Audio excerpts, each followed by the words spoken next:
Barikiwe. Tuketi. Bwana Yesu asifiwe sana.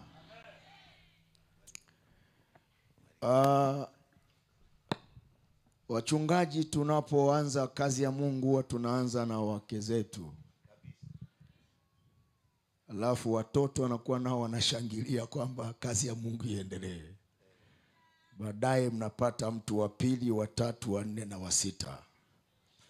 Kumwacha mama nyuma asipate nafasi kwenye kazi ya Mungu ni kujitengenezea bomu lako mwenyewe.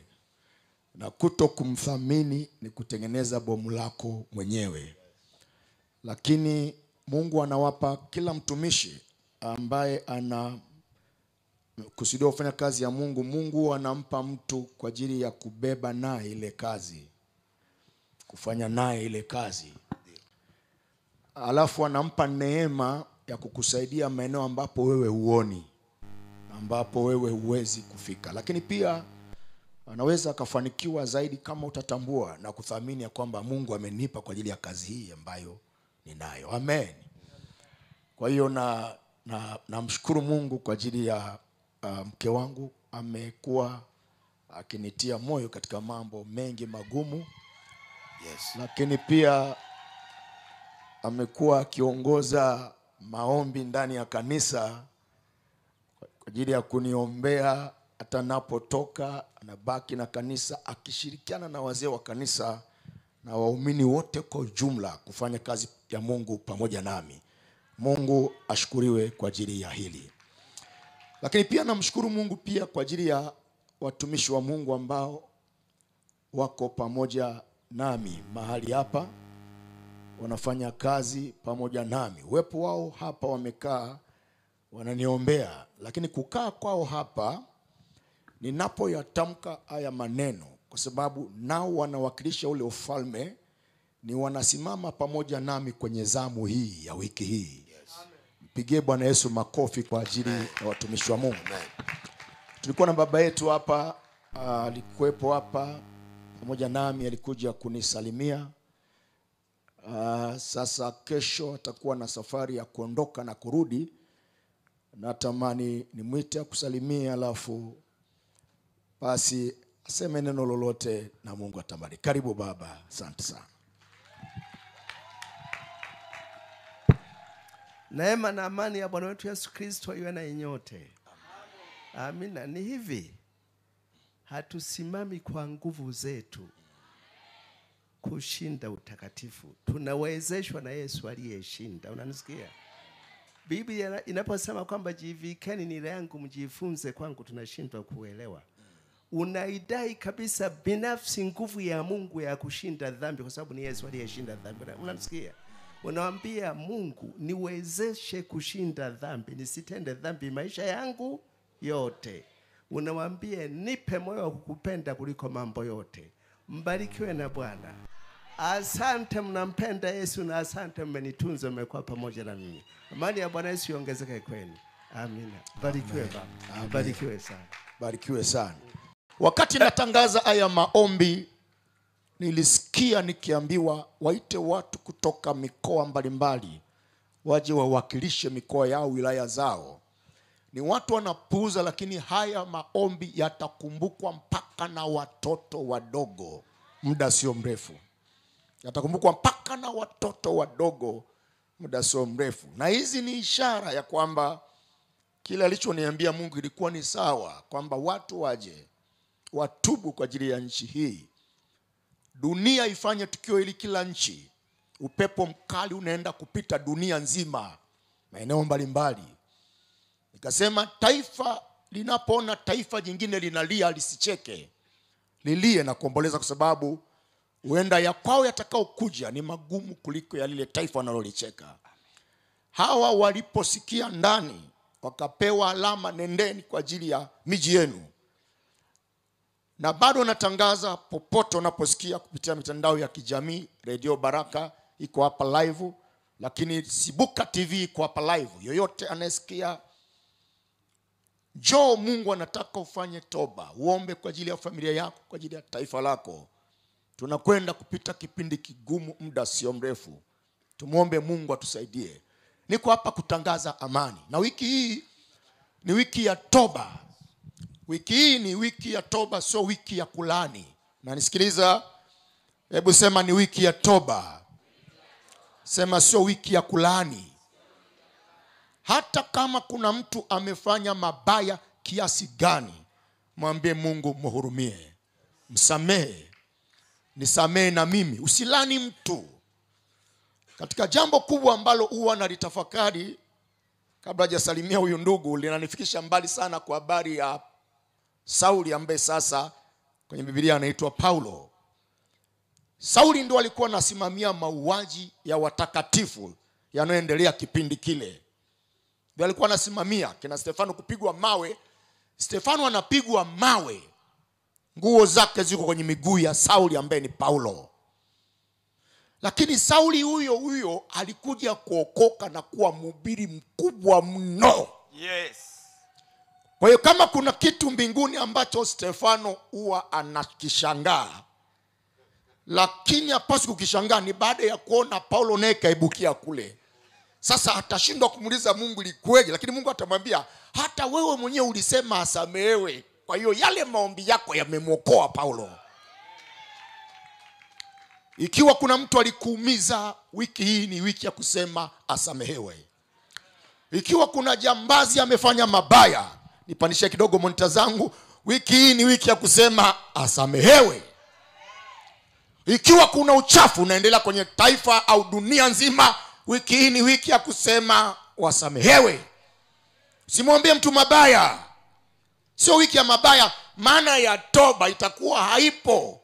Na maana ya kuomba msamaha itakuwa haipo. Ndio maana unajua, ngoja niseme, mimi ni mtumishi wa Mungu, nimeweka kwenye nchi hii, alafu mimi ni zawadi kwenye taifa hili. Yes. Ila zawadi hii watu wanaweza wasielewe leo, lakini watakuja kuelewa kesho kwamba hii ilikuwa ni zawadi tulipewa. Usiniangalie kwenye mkutano huu kama mwanasiasa, niangalie kama mtu ambaye nimebeba rehema ya Mungu ishuke kwenye nchi. Usiniangalie hapa kama adui, utakosea. Na ndio maana unaweza ukafa afu usijue nini kilikuwa. Kuna watu wako watumishi wa Mungu wa ukweli, wameitwa na Mungu kwa ukweli, na macho ya Mungu yako kwao, na wako matapeli. Matapeli wasikusababishe ukamwona kila mtu tapeli. Unaweza ukagusa pabaya ukafa.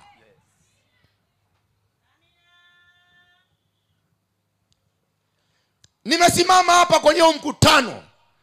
Mimi jana nahubiri hapa, nilikuwa naumwa, haijawahi kutokea. Nitaka nikatize mahubiri katikati, anasema endelea kuhubiri. Nikataka nisiombee watu, akasema waombee. Nikamwita mtumishi wa Mungu hapa, nikamwambia niombee, naumwa sana. Lakini hapa ninaongea kwa habari ya nchi, kwa habari ya dunia. Hakika nakwambia, ukinitafsiri ulivyo taka kutafsiri, umegusa pabaya. Jana ilikuwa siku ya kuhubiri, nimeteseka sana. Na sijaanza kumwa leo, nimeanza kumwa muda mrefu kwa ajili ya mkutano huu. Mungu anasema sema. Kuna siku nilikuwa naandika ujumbe huu, siku nimeumwa, alafu ndo anasema chukua kalamu, andika pointi za kuongea kwenye mkutano. Nilikuwa naandika huku nacheza cheza. Naumwa huku naandika. Naumwa huku naandika. Naumwa huku naandika. Huku nafanya hivi huku naandika. Andika, andika. Ukinigusa, umegusa pabaya. Usinitafsiri unavyonitafsiri hapa. Na niseme, niongee hapa, dunia isikie na taifa lisikie. Usio wakati wa kupaniki, na wakati wa kutulia. Unaweza ukapaniki ukazani unaleta amani, kumbe unazidi kuivuruga. Tuliza akili yako. Na katika kupaniki, hata neno lililo bora unaweza ukaligeuza tafsiri mbovu. Utalaaniwa. Niko hapa. Mungu yule wa wakati ule ambaye anajiita yeye ni jana, leo na hata milele, aliyemuumba mwanadamu kwa mkono wake akamfinyanga, yeye aongeaye na wanadamu kwa sauti za wanadamu, anaongea na ninyi leo.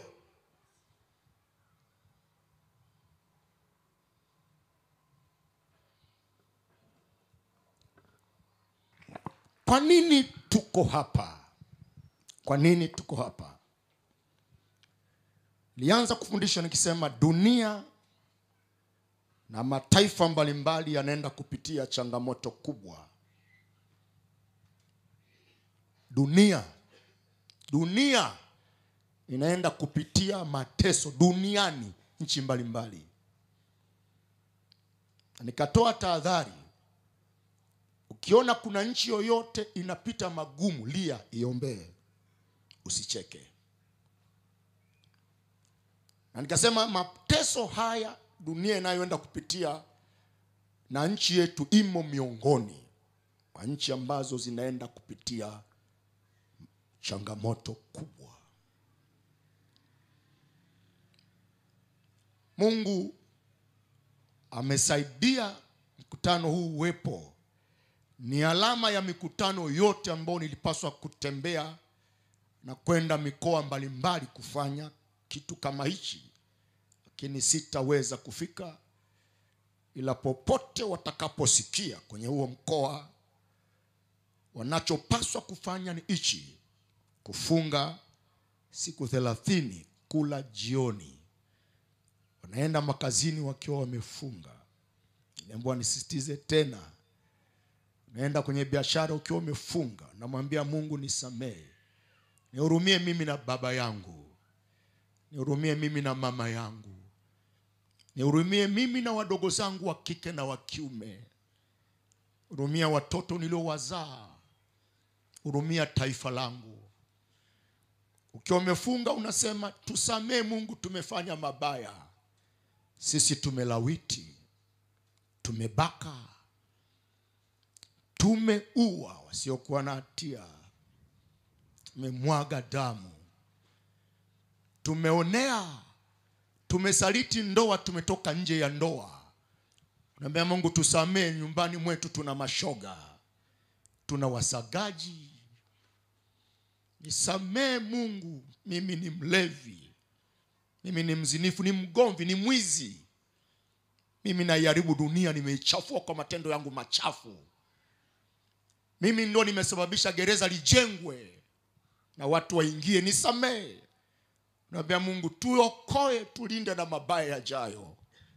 Izingire nchi yetu, linda mipaka yetu. Tuepushe na maadui wabaya walioko nje, tuepushe na maadui wabaya walioko ndani. Unafanya kwa machozi, unamwambia Mungu nitetee, amani ya nchi iendelee. Pakiharibika nitaenda wapi na watoto wangu? Takimbia wapi na baba yangu na mama yangu? Pakiharibika nitajificha wapi? Nasema maovu yetu ndio yanaleta ghadhabu yako, nihurumie. Kila nyumba inalia, kila kanisa linalia, kila anayemjua Mungu analia. Baba na mama wafanye ibada nyumbani mwao, wapige magoti sebuleni mwao, waambie watoto tuliombee taifa letu. Kabla ya kulala mnapiga magoti, mnaimba, alafu mnasema Mungu tusamehe. Sisi ndio mwanzo wa waanzilishi wa mabaya. Na kwa sababu ni toba, Mungu akasema useme na dhambi za makuhani, kwa sababu makuhani ndio watakuwa wa kwanza kupigwa. Na nikaanza kusema na kufundisha ya kwamba wenye kuharibu dunia hii, mataifa mbalimbali, wa kwanza ni hao wanaoitwa watumishi wa Mungu, kwa sababu Mungu aliwaamini, akawachagua, akaweka siri zake kwao, wafundishe uadilifu, wafundishe uaminifu, watatue kesi za watu, akawaheshimu. Wao wenyewe ndio wamejivunjia heshima. Mitandao leo inajua aibu za wachungaji. Anazini, anatangazwa amezini kwenye magazeti. Uovu uko wazi. Unaweza ukasema mbona anasema dhambi za makuhani hadharani, kwa nini asingezisema na makuhani wenyewe? Watapatikana wapi makuhani wenyewe? Hata wakiwakusanya watasema nani anawakusanya? na wamekwisha chelewa hata kutengeneza. Bwana ndo anawaambia sasa watengeneze. Lakini tumeingiliwa pia na watumishi wauni wa upande wa shetani. Wanasababisha Yesu atukanwe, lakini sio wachungaji. Ni wauni kama wauni wa kawaida. Wameingia kufanya biashara madhabahuni. Wanaombea watu wakiwa uchi.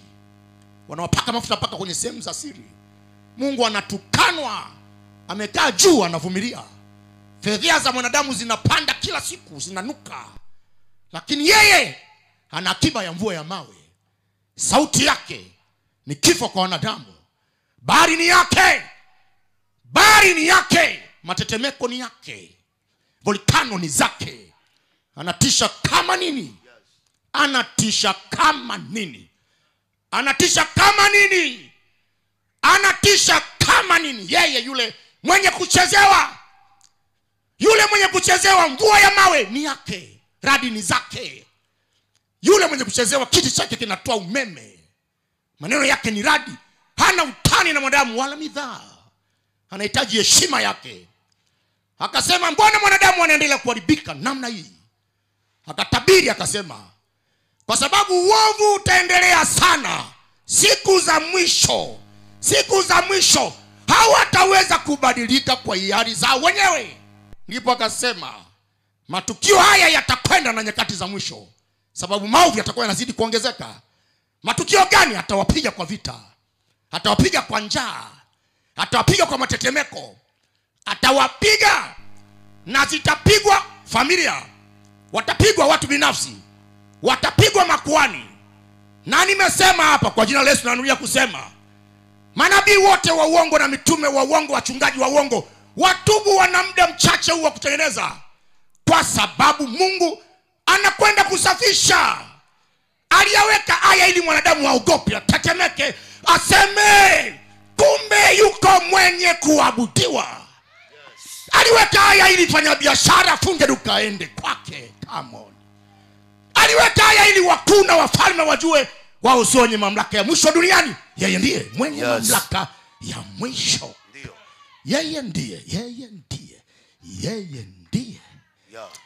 Yeye ndiye mwenye mamlaka ya mwisho. Hakuna mfalme, hakuna mkuu wa majeshi duniani, hakuna waziri mwenye sauti juu yake. Wanaporuhusu uovu, wote wanaingia hatiani. Dunia inaenda kuingia hatiani. Kiboko kimesimama.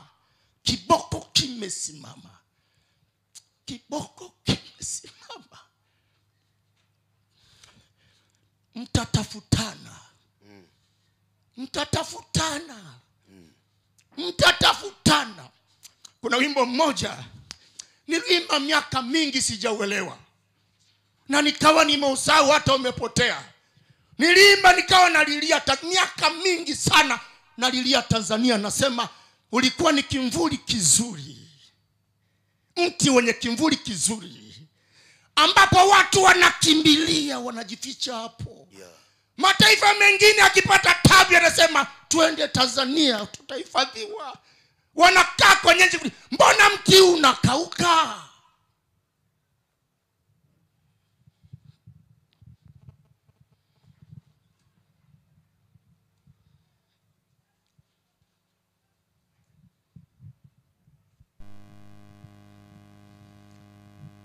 Leo hii nimekaa hapo, nimepata amani sana. Nikasema mbona nina amani leo kwa mara ya kwanza tangia nimeanza kuandaa mkutano miezi mitatu imepita. Roho Mtakatifu anasema amani hii ni kwa sababu unanawa mikono. Usingesema ngipata tabu. Hivi unavyosema mbingu inasikia. Mungu yuko hapa shahidi wa maneno haya. Malaika wako hapa wakiangalia nini kinafanyika. Mwambie baba yako na mama yako arudi kwa Mungu. Mwambie kila mtu ache ubaya, ache dhambi. Mwambie kila mtu atende dhambi, kila mtu asitende dhambi. Fundishaneni mema ninyi wenyewe kwa ninyi. Na wale wote waliokuwa wanasali kwa unafiki ndani ya kanisa, wameficha maovu, waache. Watakufa vibaya. Watakufa vibaya. Na wachungaji wa ukweli ambao Mungu amewaweka waongeze juhudi kwenye kuomba na kujitoa na kumtafuta Mungu, na watakatifu wa kweli waombe kwa bidii. Leo tunajifunza gharama ya toba. Gharama ya toba. Waebrania 3 mstari wa 7 hadi wa 8. Gharama ya toba, andiko la kwanza, Waebrania 3 mstari wa 7 hadi wa 8. Bado niendelee kualika wanaosikiza Radio Baraka, wengine wako katika wilaya hizi za Mbeya.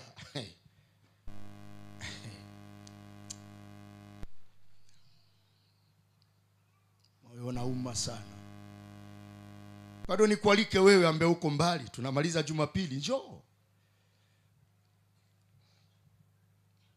Nilishuhudia hapa nikasema sitaacha hichi kitu. Miaka ya nyuma nilienda kuhubiri Zambia, Lusaka. Miaka ya nyuma kama 12 hivi. Nikapenda sana Lusaka.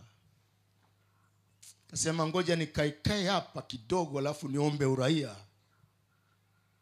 mimi niitwe Mzambia. Roho Mtakatifu akasema nchi yako ni Tanzania. Yeah. Niko hapa kama mzalendo aliyotokea mbinguni. Yes. Ambaye asili yake ni mbinguni. Usiwashe moto kwenye nyumba unayokaa. Yes. Usiwashe moto kwenye nyumba unayokaa. Mkutano huu nataka Mungu aliponya taifa letu. Amen. Laiti kama wangenielewa, kuna mambo mengine ambayo nisingeyasema hapa, ningewaambia wenye kunielewa. Wangitafuta ushauri, wenda wangepona na vizazi vyao. Lakini kwa sababu dunia inadharau, tabaki hivi. Lakini mimi natoa ushauri. Hata kwa baadhi ya viongozi wa siasa ambao watatafuta baadhi ya nafasi kipindi hichi, kiona moyo wako unauma sana kila unapowaza kugombania hicho kiti, kiache. Una ushauri utamwambia na baba yako na mama yako. Yeah.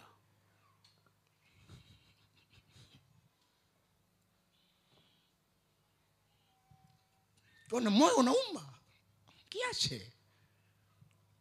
Watu wanadhani mwaka huu kama miaka yote adhabu inaenda kutokea dunia nzima.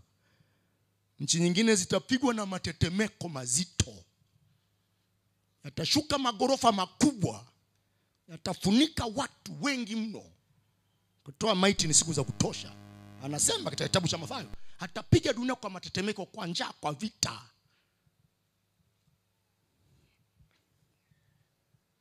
Gharama ya toba. Waebrania 3 mstari wa 7 na wa 8. Soma. Yeah. Kwa hiyo kama anenavyo Roho Mtakatifu. Kama anenavyo Roho Mtakatifu. Leo kama mtasikia sauti yake. Kama mtaisikia sauti yake. Msifanye migumu mioyo yenu. Msifanye migumu mioyo yenu. Kama wakati wa kukasirisha. Kama wakati wa kukasirisha. Siku ya kujaribiwa katika jangwa. Siku ya kujaribiwa katika jangwa. Nyosha mkono hivi. Sema leo. Kama nitaisikia sauti ya Mungu. Kama nitaisikia sauti ya Mungu. Nisifanye moyo wangu mgumu. Nisifanye moyo wangu mgumu. Sema leo. Kama nitaisikia. Kama nitaisikia sauti ya Mungu. Sauti ya Mungu. Nisiufanye moyo wangu mgumu. Moyo wangu kuwa mgumu. Ukaja wakati wa kukasirisha. Shusha mkono wako. Gharama ya toba. Toba huwa haitaki uipe muda. Toba unapotakiwa kutubu, hasa agizo likatoka kwa Mungu, ni hapo hapo unaanguka. Unasema nimekosa, nihurumie. Toba. Gharama ya toba. Leo mkisikia sauti ya Mungu, Mheshimiwa Rais mwenye mamlaka duniani akikuja kukukagua ofisini mwako akakuta umefanya vibaya, akakwambia leo rekebisha, usisubiri kesho, ni kosa kubwa sana. Usisubiri kesho, nyuma yake kuna adhabu. Akisema leo rekebisha, mheshimiwa kiongozi wa nchi duniani amekwambia ofisini mwako umekosea, rekebisha, usisubiri kesho, ni leo, ni saa ile ile unarekebisha. Unalala macho mekundu na mne, ukiulizwa unasema kiongozi amesema nifanye kazi. Gharama ya toba na Tanzania na dunia, kwa kila mtu anayesikia mtenda maovu anatakiwa arekebike leo. Usiseme utaokoka kesho. Yesu yuko leo kukusamehe. Yesu yuko leo kukuosha. Yesu yupo leo kukutengeneza. Usiseme kesho. Usiseme kesho. Mungu anataka watubu watu sasa. Waingie kwenye gharama sasa. Waanze kulia sasa. Waanze kuomboleza sasa. Gharama ya toba. Ukisema tu kesho umechelewa. Ukisikia sauti yangu leo, usifanye moyo wako mgumu.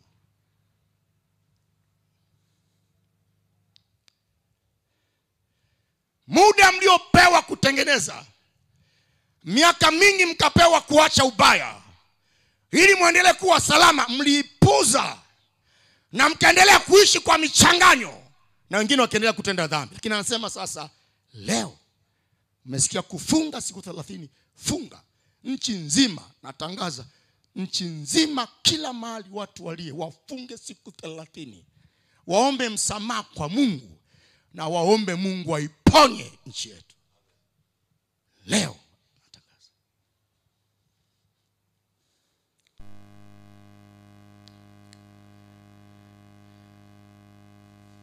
Kwa gharama ya toba namba 1 ifanywe pale inapoagizwa kufanywa. Ifanywe pale inapoagizwa kufanywa, kwa sababu Mungu anapenda kuheshimiwa. Alafu yeye ndiyo mwenye nidhamu, na yeye ndiye anayesimamia adabu zote duniani, na yeye ndiye mwenye heshima. Isaya 26. Isaya 26 mstari wa 5. Isaya 26 mstari wa 5, utasoma na mstari wa 9 na mstari wa 16. Nidhamu ina yeye, adabu ina yeye, heshima ina yeye. Ikiwa mnajifunza kuwatii wenye mamlaka, anataka umtii yeye. Isaya 26 mstari wa 5. Kwa kuwa amewashusha wakao juu. Kwa kuwa amewashusha wakao juu. Mji ule ulioinuka. Mji ule ulioinuka. Aushusha. Aushusha. Aushusha hata nchi. Aushusha hata nchi. Yeye ndiye anayeweza kusema taifa hili la Marekani liwe kubwa. Lakini yeye ndiye anayeweza kushusha mpaka chini.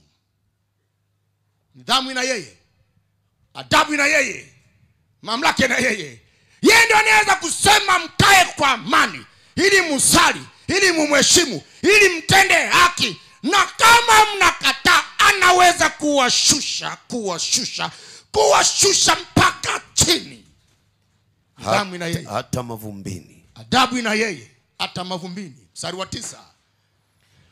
Kwa nafsi yangu nimekutamani wakati wa usiku. Kwa nafsi yangu nimekutamani wakati wa usiku. Naam. Naam.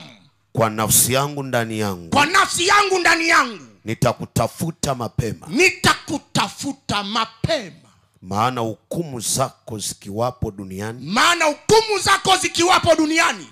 Watu wakaao duniani. Watu wakao duniani. Ujifunza haki. Ujifunza haki. Anasema hukumu zake. Anasema nitautafuta usiku kucha nitakaa macho. Come on. Unajua wewe unielewe haya maandiko. Yeah. Niangalie usoni. Isaya anasema nitakutafuta usiku kucha nitakaa macho, kwa sababu ukianzisha hukumu, najua kazi yake moja wapo hiyo hukumu ililete haki duniani.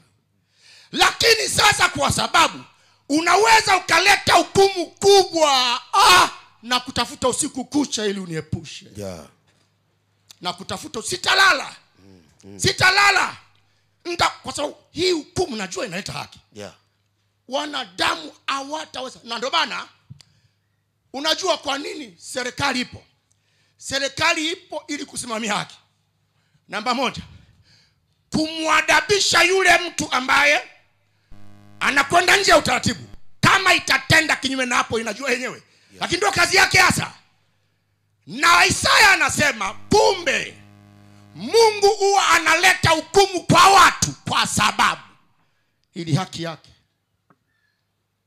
iweze kuonekana. Nenda ule mstari wa 16. Mstari wa 16. Bwana, soma mpaka mstari wa 11 alafu tutaenda mstari wa 16. Okay. Bwana, mkono wako umeinuliwa. Maana mkono wako umeinuliwa. Lakini hawaoni. Lakini watauona wivu wako kwa ajili ya watu wako. Mkono umeinuliwa. Anasema ila hawauoni. Ila anasema watakuja kuona kitu kinaitwa wivu. Ila umeinuliwa lakini hawauoni. Na maana sasa hizi hapa mimi naongea ni kama kituko. Mimi sio kituko. Mimi sio kituko. Mimi kituko. Kituko mimi ni kwa sababu hamjauona. Yeah. Kati naomba majuzi sauti ilitoka chumbani kwa kali. Anasema mimi ni mwenye hasira. Watu wafunge, waombe, watubu. Paka chumba kinakuwa kama kidogo namna hii. Na naona mimi hapo mmenizoea. Tanitafuta tuje tukaa hivi. Yeah. Utapiga simu utaiona. Sababu na mimi na maagizo yangu sasa. Ninayo. Ya kufanya baada ya mkutano huu. Ninayo maagizo yangu ya kufanya. Kuna watu umenirudia lakini nasema watu hawaoni. Endelea. Mstari wa 16. Bwana, katika tabu zao. Maana katika tabu zao walikwenda kwako. Waliomba maombi mengi wakati wa adhabu yako. Nisikilize dunia. Mungu apendi mpitie adhabu. Ila kwa sababu wakati wa amani hamtafuti, mtamuomba kwa bidii wakati wa adhabu. Yes. Narudia. Bwana, katika tabu zao walikwenda kwako. Waliomba maombi mengi wakati wa adhabu ilipokuwa juu yao. Wakati wa adhabu yako ilipokuwa juu yao. Kinachotafutwa ni watu wamtafute Mungu. Dunia irudi kwa Mungu. Ushoga unaumiza mbingu vibaya mno. Ubakaji, ulawiti, maovu tulionao dunia sasa, Sodoma na Gomora hawawezi kutufikia. Yeah. Mungu amevumilia, amechoka. Alafu kuna watakatifu wake bado wako wanazurura. Nao watarudi kwa viboko.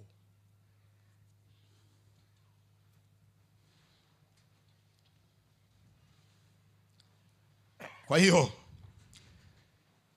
nidhamu ina yeye, na kila mtu lazima, maana ya toba ya kweli, kila mtu aumizwe na tabia mbaya anayoifanya. Moja, yeye mwenyewe. Tabia mbaya inayofanywa na familia yake. Tabia mbaya inayofanywa na mkoa wake. Tabia mbaya inayofanywa na ndugu zake. Tabia mbaya inayofanywa na taifa lake. Kila mtu aombe kwa uchungu. Seme Mungu, tunarudi kwako. Narudia tena, huwezi kupawasha mahali ambapo unakaa. Msipawashe mahali ambapo mnalala kwa matendo yenu mabaya. Yes. Msipawashe mahali ambapo mnalala kwa matendo yenu mabaya.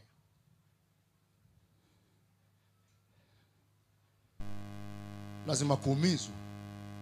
Unatoka. Nisikilize mama ulioko hapa. Unafahamu mtoto wako ni mwizi, anaiba vitu vya watu. Umwambie Mungu, anatuletea laana. Watu wanalia kwa ajili yake. Mungu tusamee. Tuhurumie. Kuna watu wanasema TV hawaioni. Kuna watu wanasema amebeba hichi. Mwanamke ulie kwa ajili ya mume wako anayeharibu ndoa za watu wengine, useme analeta laana, analeta damu nyingine mundani. Anatuletea mikosi. Tusamee Mungu, na watoto wao wanachukua ile tabia mbaya ya baba yao. Baba naye aombe kwa ajili ya tabia mbaya za mama. Kila mtu alie aseme tusaidie. Tusaidie, huyu anaenda kwa waganga wa kienyeji anachukua madawa anatulani. Tuhurumie Mungu. Tuhurumie Yesu, tusaidie.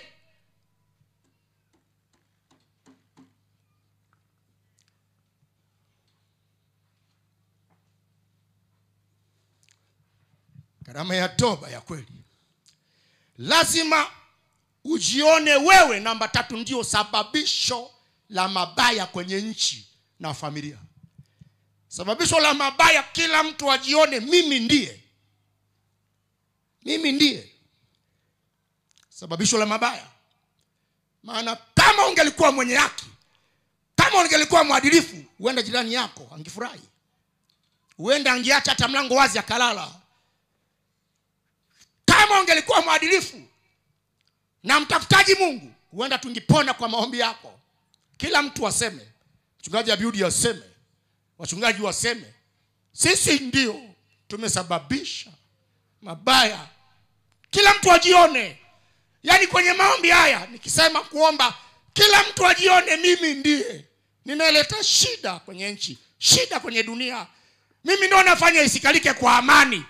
Kila mtu nalioko nyumbani, kila mtu ajione mimi ndio sababisha. Tubia uovu wako wiki hii. Yesu yuko tayari kukusamehe hata kama umeua watu wengi mno, atakusamehe. Ndio. Damu yake iko tayari kusamehe makaba, kusamehe majambazi, kusamehe waongo, kusamehe walawiti, wabakaji. Ni wiki ya toba na muendelezo wa toba na kuendelea. Watu warudi kwa Mungu awasamehe. Anachotafuta ni watu kurudi kwake. Nyosha mkono juu wa kulia, sema mimi ni sababisho. Mimi ni sababisho. Sema kwa sauti, mimi ni sababisho. Mimi ni sababisho. Mimi ni sababisho. Mimi ni sababisho la mabaya. La mabaya kwenye dunia. Kwenye dunia. Mimi ni sababisho. Mimi ni sababisho la mabaya. La mabaya kwenye nchi yangu. Kwenye nchi yangu. Mimi ni sababisho. Mimi ni sababisho la mabaya. La mabaya kwenye familia yangu. Kwenye familia yangu. Hey Yesu. Hey Yesu. Nisaidie. Nisaidie. Lakini kila mtu ajisikie vibaya na kuona ndio sababisho la Yesu kufa kifo cha aibu. Unapotubu, Isaya 53 mstari wa 5, jihisi wewe ndio sababisho la Yesu kukaa uchi msalabani, kutukanwa. Wewe ndio sababisho. Yule mwanaume akachomwa mkuki hapa, wewe ndio sababisho. Akaekewa taji ya miiba kichwani, wewe ndio sababisho. Wewe ndio sababisho na usababisha mijeledi ile 40. Muone mtoto wako ndio sababisho. Na unapoikubali damu ya Yesu, unaipokea baraka. Unapoikataa, unajiletea laana, kwa sababu alifanyika laana ili wewe uwe baraka.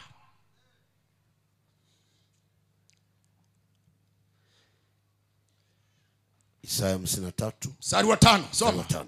Bali alijeruhiwa kwa makosa yetu. Bali alijeruhiwa kwa makosa yetu. Alichubuliwa kwa maovu yetu. Alichubuliwa kwa maovu yetu. Adhabu ya amani yetu ilikuwa juu yake. Adhabu ya amani yetu ilikuwa juu yetu. Sisi ndio sababisho la Yesu. Nyosha mkono juu, sema nisamehe Yesu. Nisamehe Yesu. Nisamehe na dhambi ya baba yangu. Nisamehe na dhambi ya baba yangu. Nisamehe na dhambi ya mama yangu. Nisamehe na dhambi ya mama yangu. Nisamehe na dhambi ya nchi yangu. Nisamehe na dhambi ya nchi yangu. Mimi ni sababisho. Mimi ni sababisho la mabaya. La mabaya. Yesu nisaidie. Yesu nisaidie. Yesu nihurumie. Yesu nihurumie. Tuliza akili yako vizuri, ukae kimya. Bado ni saa 11 dakika 16.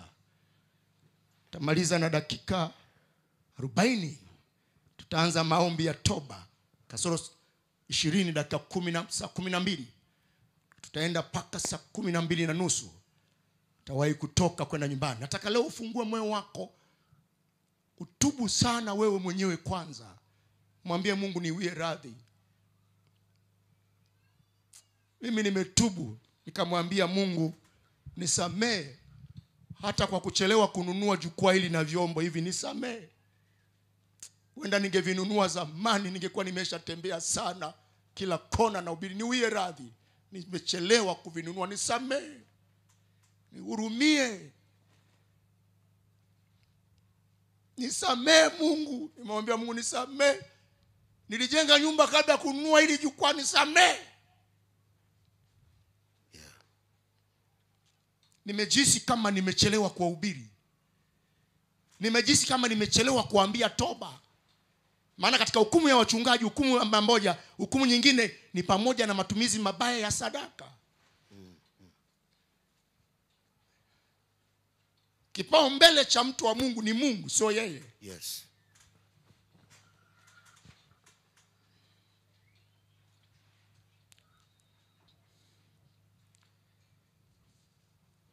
Sema Yesu, nimesababisha ufe. Yesu, nimesababisha. Lakini toba ya kweli na gharama ya toba ni pamoja na kufunga na kujutia. Toba ya kweli ina wakati unatakiwa ufunge na kujutia. Yani unaacha kula sababu ya kuumia kwa maovu yako. Kitabu cha Yona 3 mstari wa kwanza hadi wa 10. Kitabu cha Yona 3 mstari wa kwanza hadi wa 10. Yona 3 mstari wa kwanza hadi wa 10. Neno la Bwana likamjia Yona mara ya pili kusema, ondoka, uende Ninawi, mji ule mkubwa, ukahubiri habari nitakayokuamuru. Basi Yona akaondoka, akaenda Ninawi, kama Bwana alivyonena. Basi Ninawi ulikuwa mji mkubwa mno, ukubwa wake mwendo wa siku 3. Yona akaanza kuingia mji mwendo wa siku 1. Akapaza sauti yake akasema, baada ya siku 40 Ninawi utaangamizwa. Basi watu wa Ninawi wakamsadiki Mungu, wakatangaza kufunga, wakajivika nguo za magunia, tangu yeye aliye mkubwa hata aliye mdogo. Habari ikamfikia mfalme wa Ninawi, naye akaondoka katika kiti chake cha enzi, akavua vazi lake, akajivika nguo za magunia na kuketi katika majivu. Naye akapiga mbiu, akatangaza habari katika mji wa Ninawi kwa amri ya mfalme na wakuu wake, kusema, mwanadamu asionje kitu, wala mnyama, wala makundi ya ng'ombe, wala makundi ya kondoo, wasile wala wasinywe maji. Mstari wa 8, bali na wafunikwe nguo za magunia, mwanadamu na mnyama pia, nao wakamlilie Mungu kwa nguvu.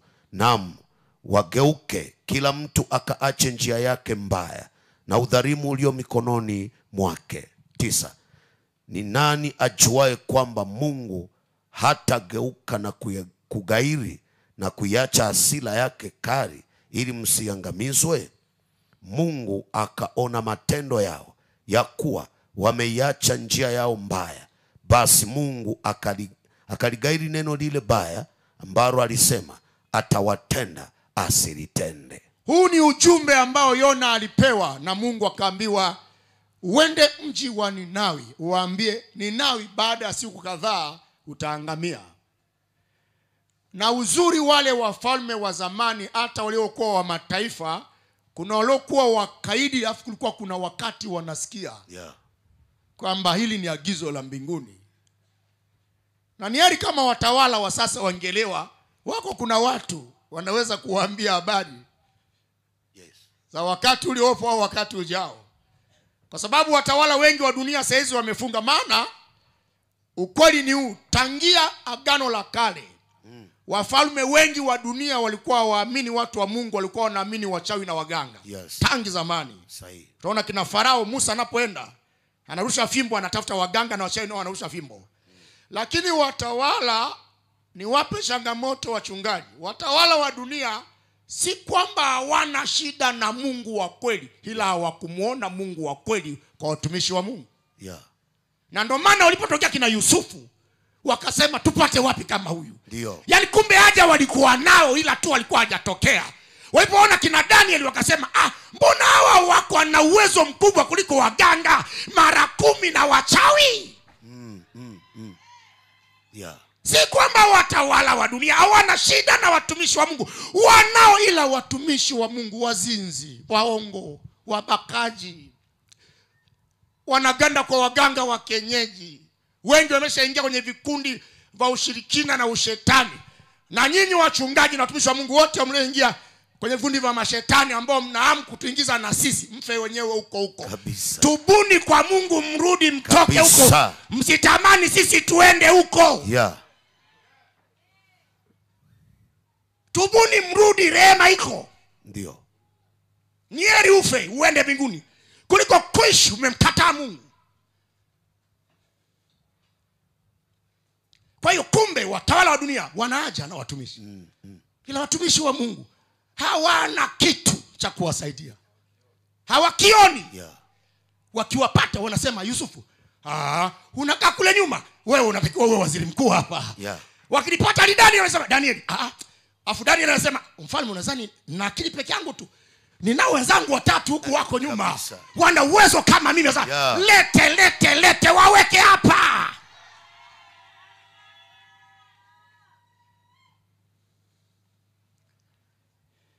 Sasa liona likapita. Linasema Ninawi, baada siku si nyingi utaangamia. Kama Biblia inavyosema sasa dunia, baada siku si nyingi wengine watapigwa kwa matetemeko. Wengine watapigwa kwa njaa. Wengine watapigwa kwa vita. Na Tanzania muda si mrefu nawe utatandikwa. Ndivyo ninavyopita hapa. Ndio watu waliposikia watu wa Ninawi wakaona, mbona huyu mtu hata sura yake ana Mungu? Mbona tuna sikendo na yeye tena tumjui? Wakasadiki, wakaanza kuomboleza. Yesu tuhurumie. Mungu tusamee. Mungu tusamee. Mji mzima unatubu kamori. Mfalme naye akasikia. Taruki ile ikamfikia, naye akatoka, akavua nguo za kifalme, akakaa kwenye majivu, naye anajirusha. Anasema, Mungu nisamee. Kavaa nguo za magunia, kacha ufalme. Alafu akasema, kwa sababu ya taarifa hii ya haraka, mbuzi asile, ng'ombe asile, kondoo asile, wote maombi. Biblia inasema ndio Mungu alipoangalia hivi ile toba ya gharama, akasema Ninawi sitaiangamiza. Tanzania tubu. Ndio. Tanzania garagara. Tanzania umia. Kataa maovu. Kila mtu aache dhambi. Kila mtu aache mabaya kutoka moyoni.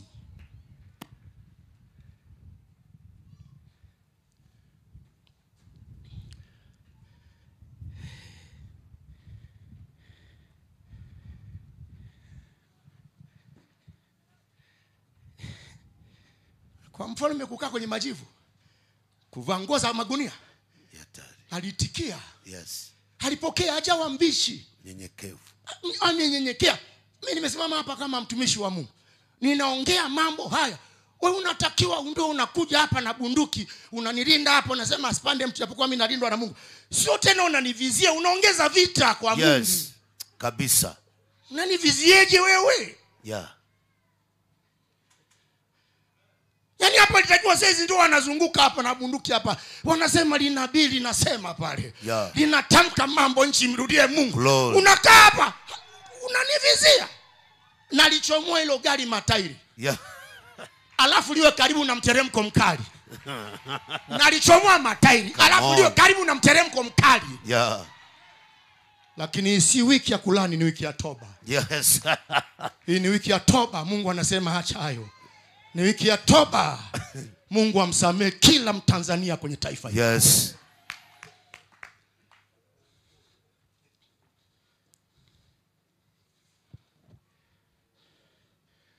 Toba ya kweli.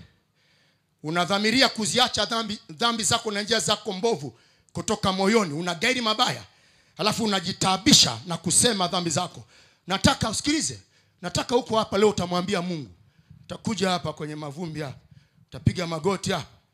Utamwambia Mungu. Utamwambia Mungu. Nataka ujitabishe ukisema makosa yako.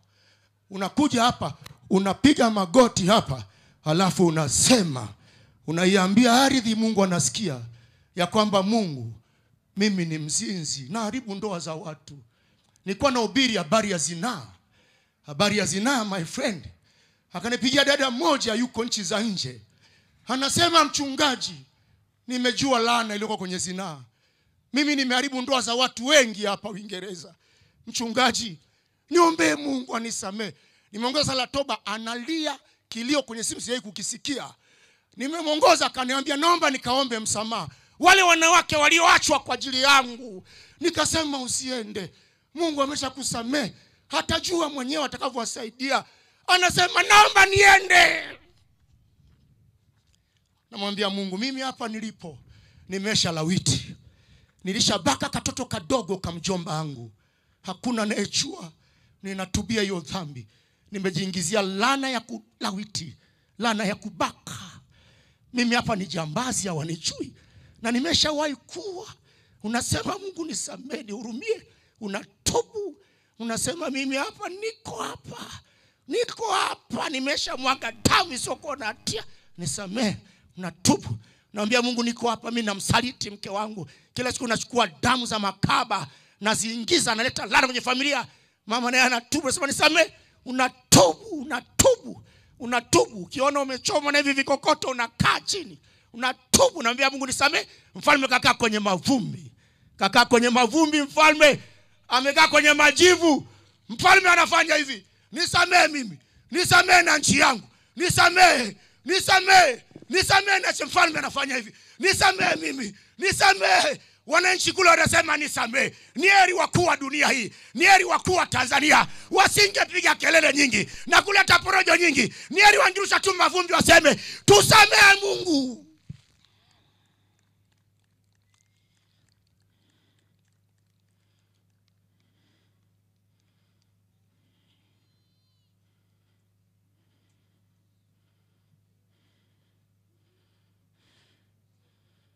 Mtoto wa mwanamke wa miaka 4, mwanaume anavua suruali yake, anaanza kumwingilia kinyume, analia. Mtoto yule anahitaji msaada wa mama, hamuoni, mpaka anajinyea, anakufa kwenye nchi.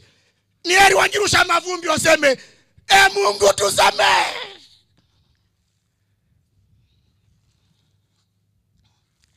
Mtoto wa miaka 7 anavuliwa sketi, anachanwa kwa maumivu makali, anaita mama, mpaka sauti inakauka, anakufa.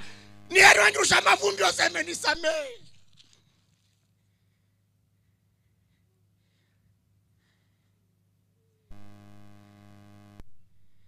Umeua damu isiyokuwa na hatia kwa mambo ya kijinga tu, ambao ungeyapuza wala usingeumia chochote.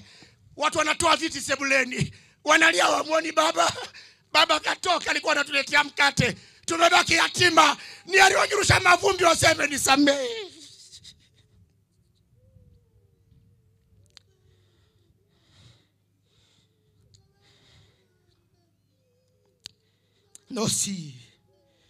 No sapa, no samakara, no sedebekete. Nisamehe Mungu. Nisamehe mimi. Nisamehe mtoto wa mwanaume. Nilibebwa mimba miezi 9, mama yangu akanizaa. Alijua ametoa mtoto wa maana, wakanibusu. Leo nimekuwa mwizi, ninaolewa na mwanaume mwenzangu, naitwa msagaji. Nisamehe Yesu. Ni heri mjivuta mavumbi.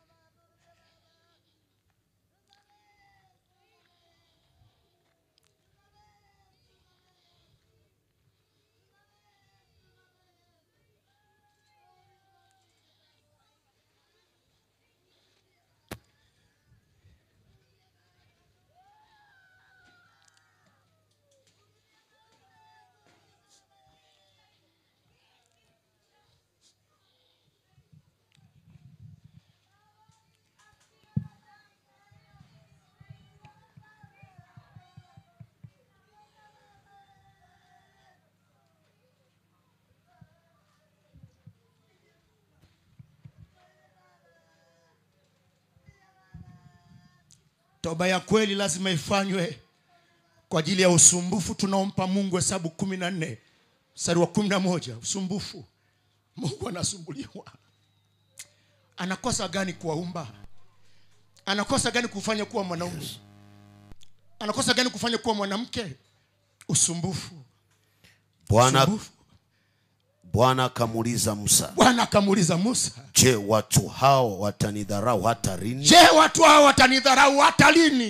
Wasiamini hata lini? Ijapokuwa nimefanya ishara hizo zote kati yao. Nitawapiga kwa tauni na kuwaondolea urithi wao. Nami nitakufanya wewe kuwa taifa kubwa. Nitakufanya wewe msumbua Mungu. Yes. Unapoingia kwenye guest, unavua nguo na kuona, unasumbua. Unapomchoma mwenzako kisu, unamsumbua, unampiga na nyundo, unamsumbua Mungu. Laana ya damu. Laana ya damu. Kitabu kile cha Mwanzo sura ile ya 4 mstari wa 10 hadi 15. Laana ya damu. Laana ya damu. Mwanzo 4. Na ule mstari wa 10 mpaka 15. Akasema, umefanya nini? Umefanya nini we Kaini? Sauti ya damu ya ndugu yako. Sauti ya damu ya ndugu yako kutoka katika ardhi. Kutoka katika ardhi. Basi sasa umelaaniwa wewe katika ardhi. Katika ardhi umeua ndugu yako wewe Kaini, ndugu yako wa damu. Wewe umelaaniwa kwenye ardhi. Iliyofumbua kinywa chake ipokee damu ya ndugu yako kwa mkono wako. Umetoa mimba. Umemua usiyemjua. Umelaaniwa. Toa mimba. Na kunywa damu, mnamkata visu. Alafu ile nafsi yake inaenda kule juu. Anasema nimetolewa kabla wakati. Nimeonewa. Aliyenionea anatembea. Umelaaniwa. Ulikuwa unataka kutoa mimba, mtoto amezaliwa. Anatembea barabarani lakini amekataliwa maana mwenyewe ulimkatia. Umelaaniwa. Mmetoa makafara. Mkaua mama zenu na baba zenu kwa ajili ya maduka na biashara. Mmelaaniwa. Mkakata mikono ya albino ili muwe wenye madaraka. Mmelaaniwa. Mmelaaniwa. Mkasigiza watu walawitiwe na kubakwa ili uwe na faida kwenye maisha yako binafsi. Mmelaaniwa. Mungu anambia Kaini, laana ya damu. Utakapoilima ardhi haitakupa mazao yake. Lima ardhi utapata mazao. Utakuwa mtoro na mtu asiye kao duniani. Laana ya damu. Mwanzo 9 mstari wa 6. Laana ya damu. Laana ya damu. Mwanzo 9 mstari wa 6. Soma. Laana ya damu. Ndio. Soma. Atakayemwaga damu ya mwanadamu. Atakayemwaga damu ya mwanadamu. Damu yake huyo itamwagwa na mwanadamu. Damu yake huyo itamwagwa na mwanadamu. Maana kwa kuna jambo nimeonea huruma na watubu. Na Mungu awasaidie. Aliniambia uwaambie wote. Natangaza kuanzia mkutano. Kila Mtanzania aache mabaya kuanzia sasa. Yes. Hatubu, harudi kwa Mungu. Hata kama ulifanyeje, hacha. Aliniambia kuna magonjwa yatatokea ya kisasi cha Mungu kwa ajili ya kisasi cha damu. Watu watakuwa wanavimba kama majipu. Wanavimba wale wa mwaga damu, watakuwa wanavimba kama majipu hivi. Alafu akisha vimba yanapasuka. Watakuwa wanatoa maji vitandani. Hakuna dawa ya kuwaponya. Akasema, waambie watubu nitawasamehe. Wasiendelee na mabaya. Laana ya damu.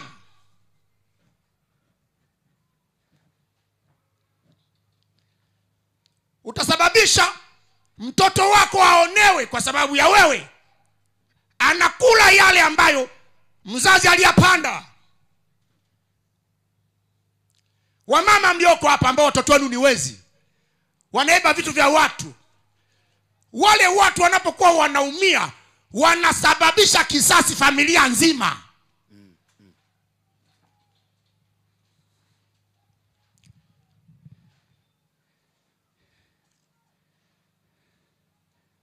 Simama juu.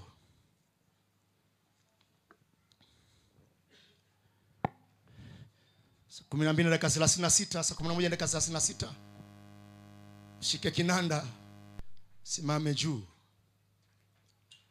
Nataka usogee, wengine wasimame hapa, wengine wabasimame kwenye majani hapa. Wala msibanane, usogee mbele. Alafu tutaimba wimbo huu.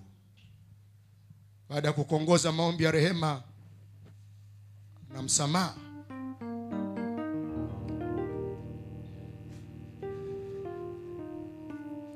Kuna wimbo huu mimi sijautunga. Waliotunga siwajui, lakini nasikia tuimbe wimbo huo. Mimi sijautunga, ile waliotunga waache tuimbe wimbo huu. Na hata kama waliutunga wakiwa wajielewi, basi waliimba wimbo mzuri, na wao watubu huko waliko, waanze kujielewa. Lo sekeri makanda. Pendo kula Bwana. Tetotite sakara makanda.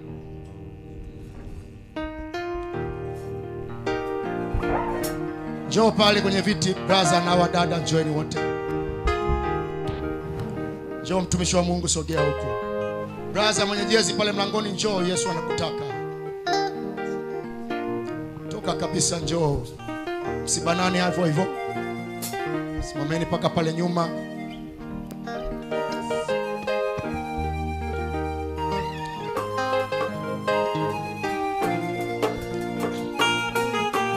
Nyosha mikono yako hii. Ngoja kwanza, alafu nitaimbisha wimbo huo. Nasikia ni wimbo huo. Haya, nyosha mikono yako, fumba macho kwa kumaanisha kutoka moyoni. Alafu tukisha imba wimbo huu, utaingia kwenye toba. Bwana Yesu, asante kwa wema wako na nguvu zako na baraka zako. Nimeongea maneno yako ulionipa kuyaongea. Na uliponiambia kunyamaza, nimenyamaza. Asante kwa kunipa uzima wa afya leo. Na kesho kanipatie. Kuna mtu hapa ni mtenda dhambi na alizoelea dhambi. Lakini maneno haya yameingia kwake kama mkuki. Na anasema, mchungaji, mimi naokoka leo. Anapoamua kuokoka na kuacha dhambi zake na kurudi kwako, na ikiwa kuna mtu alirudi nyuma akisema tu nisamee Bwana, leo narudi kwako, ukamsamee kwa jina la Yesu. Wewe ambaye unasema, mchungaji, nataka niokoke niache dhambi, njoo hapa mbele, simame hapa mbele nikuombee, alafu tuanze kuimba wimbo huu. Nasema, mchungaji, mimi leo naokoka naacha dhambi, njoo mbele. Safi, umeamua vizuri dada. Waingie kwenye kamba kabisa hapa. Nasema, nataka leo niache dhambi kabisa, narudi kwa Mungu. Alafu ndipo tutakapoanza kuimba wimbo huo wa kuabudu, na tutaanza kuomboleza sasa, kumwambia Mungu nisamehe. Njoo hata kama kule nyuma na kusubiria. Nasema, mchungaji, mimi ni mtenda dhambi, lakini leo hii mimi narudi kwa Mungu, sitaki dhambi. Ungana na hawa na kusubiria. Njoo. Ukisikia sauti ya Mungu leo, anasema usiufanye moyo wako mgumu. Ukisikia sauti yake, safi brother, njoo. Nakusubiri, sina haraka. Kwa mtu anayeokoka sina haraka. Hata wale wanaocheza mpira kule wakisema anakimbia na msubiri, sina haraka kabisa. Kwa mtu anayekuja kuokoka, jana walikoka watu wengi mno. Na ninyi mliokuja mbele nitazame hapa. Kesho asubuhi saa 4 hapo kutakuwa kuna darasa, tawafundisha masaa 2. Na wale waliokoka jana, saa 4 mpaka saa 6 tu, masaa 2 tutakuwa na darasa zuri. Na washirika wote tunawakaribisha katika hilo darasa, ili muungane kupokea ndugu zetu wapya, ili tuombe pamoja nao, tufurahi pamoja nao. Wamekataa dhambi. Njoo dada, ujui ya kesho. Ujui ya kesho.